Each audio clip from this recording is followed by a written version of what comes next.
এই যে ইমানদার আলী, আমার আশেপাশে জাল ফেলে দেখো, যদি এই উসিলায় তোমার ভাগ্যেও কিছু জোটে। ইয়া, হাই দেবতা হাই, কত মাছ দিয়েছো আমায়, এত মাছ আমি একা তুলবো কি করে? এই পিচ্ছি আয়, তাড়াতাড়ি হাত লাগা। ধরতেছি মালিক। আহা, এ সৌভাগ্য আমি রাখি কোথায়? আল্লাহ, হে সর্বশক্তিমান প্রভু, সকলের রিজিক তোমার হাতে, তুমি আমার রিজিকের ব্যবস্থা করে দাও। আমার হাতে সংসারের দায়িত্ব, আমার জালেও কিছু মাছের দেখা দাও। ইয়া, আজকে অনেক মাছ ধরা পড়েছে মনে হচ্ছে। হ্যাঁ, সব খড়কুটো আর মাছ মাত্র দুটো। যাই হোক, আলহামদুলিল্লাহ, আজকে এই দুটো মাছ বিক্রি করে যে পয়সা হবে তা দিয়ে দিব্যি আজকের দিনটা চলে যাবে। হে আল্লাহ, আপনার প্রতি অসংখ্য শুক্রিয়া। একদিন আল্লাহ নিশ্চয়ই আমার ইমানের পুরস্কার দিবে।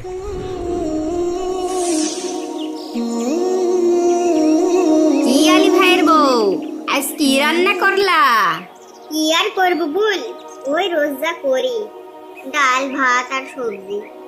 এইভাবে ঘাস ফুসার কতদিন? তোমার স্বামীকে কিছু করতে বলো।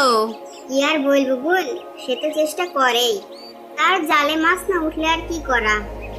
আর এদিকে দেখো, একই জায়গায় মাছ ধরেও আমার স্বামীর জালে কত মাছ ধরা পড়ে। ও আজও আমার জন্য নতুন কাপড় কিনে এনেছে।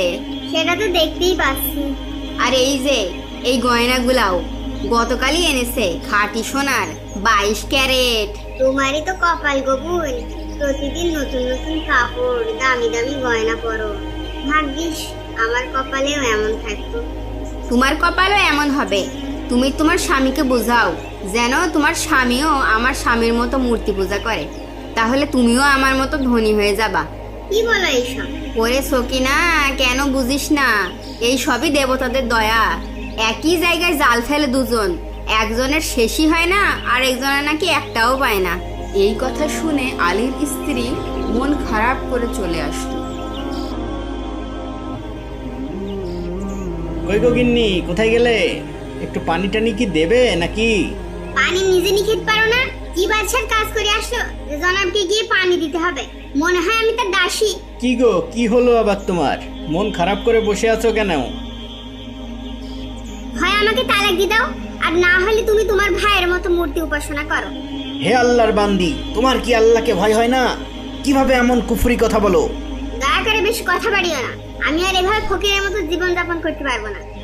কি হয়েছে সেটা তো বলবে।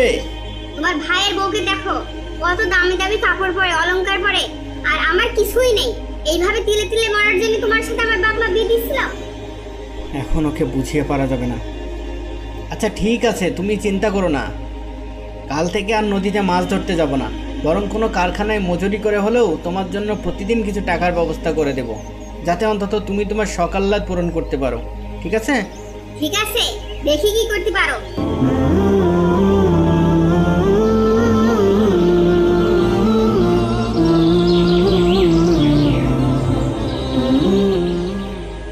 ভাই, একটা কাজ হবে? না না, হবে না।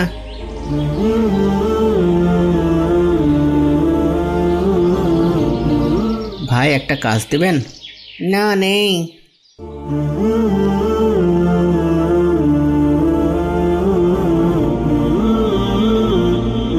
ভাই, একটা কাজ পাওয়া যাবে? নেই নেই, কোত্থেকে যে আসে সব।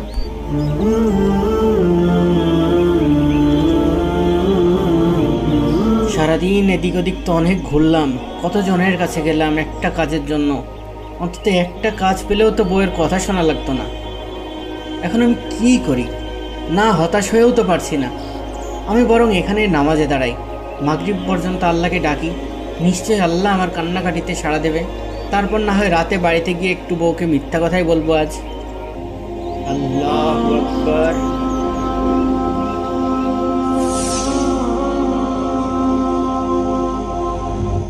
কোথায় ছিলা সারাদিন শুনি? বাদশার দরবারে ছিলাম। বাদশাহ আমাকে 30 দিনের জন্য রেখে দিয়েছেন। 30 দিন? হ্যাঁ, আর বেতনও একবারেই 30 দিন পরেই দেবে। কত বেতন দেবে বাদশাহ এই কাজের বিনিময়ে? আমার বাদশাহ বড়ই মেহেরবান, ওনার কাছে কোনো জিনিসের অভাব নেই। আমি যা চাইবো উনি তাই আমাকে দেবেন। তারপর প্রতিদিন আলী সেই নদীর তীরে এসে আল্লাহর ধ্যানে মগ্ন থাকত আর রাত হলে বাড়ি ফিরে যেতেন। এভাবে এক এক করে 29টি দিন পার হয়ে যায়। এভাবে আর চালানো যায় না। তুমি যদি কাল সকালে আমার হাতে কাজের মজুরি না দিতে পারো তাহলে কালই আমাকে তালাক দিয়ে দিবা, মনে থাকে যেন। ইয়া আল্লাহ, এখন আমি কি করি? আমি তো অনেক চিন্তায় পড়ে গেলাম। না, এভাবে আর হবে না, কালই কিছু একটা ব্যবস্থা করতে হবে।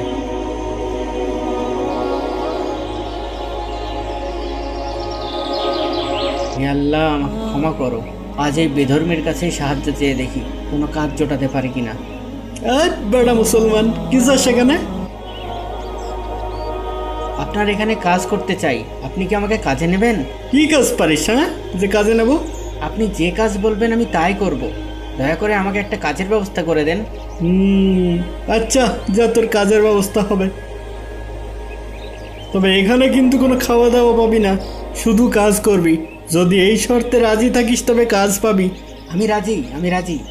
যেভাবে হোক আমার একটা কাজ দরকার। দিনে খাওয়ার পরিবর্তে না হয় রোজা রাখবো। আচ্ছা, যা ভিতরে। আর এদিকে একটি অপরিচিত ব্যক্তি তার খোঁজে তার বাড়িতে যায়। কেউ বাড়িতে আছেন? কে? আমি বাদশার কাছ থেকে আসছি। কাকে চান? আলী সাহেব কি বাড়িতে আছেন? না, আমি তার স্ত্রী। কোনো দরকার থাকলে আমাকে বলতে পারেন।